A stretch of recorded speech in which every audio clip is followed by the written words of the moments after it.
We, the people, are starting to care less and less about what is important in our everyday lives. Don't you care about your loved ones? And what makes you sure they are protected from harm? I've been involved with firearms since elementary school and have discovered that I hold my life in my own hands and that I have the right to protect what is important to me. We still need to have the right to protect ourselves even in this modern world we live in. The Department of Justice did a survey and found that 5,340,000 violent crimes ranging from sexual assault to murder occurred within 2008, and that there is only one on-duty cop for every 1,800 citizens. So what happens if that closest cop is busy? Thomas Jefferson also brought to light another reason to buy a firearm. And he stated that the strongest reason for people to retain the right to bear arms is as a last resort to protect themselves against tyranny and government. We have to face that we need a firearm to protect ourselves by our own free will, not having to rely on friends, the police, or the government.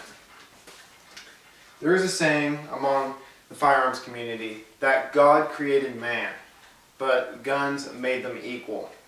For example, a firearm brings an 85-year-old man on the same playing field as a 19-year-old mugger, or it brings a 20-year-old woman on the same playing field as a rapist, or one guy against a bunch of drunken guys with baseball bats. It diminishes the need for strength, fitness, and numbers.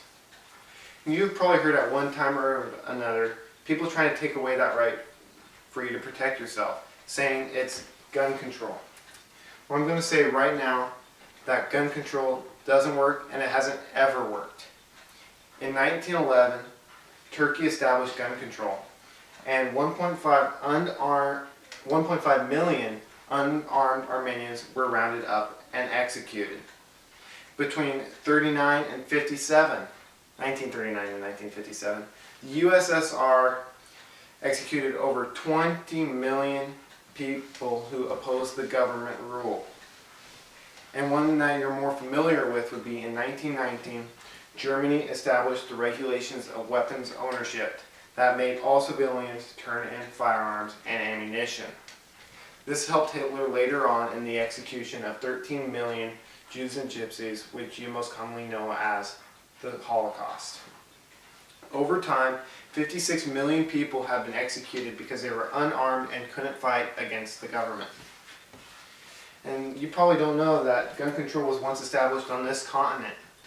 In 1774, Britain banned the importation of firearms, and between 74 and 75 started confiscating firearms from the colonists. This was because right after the Boston Tea Party, they thought we need to control these colonists somehow. So they thought, why not establish more rules and regulations? Well, little did they know, it backfired on them. The colonists rebelled even more.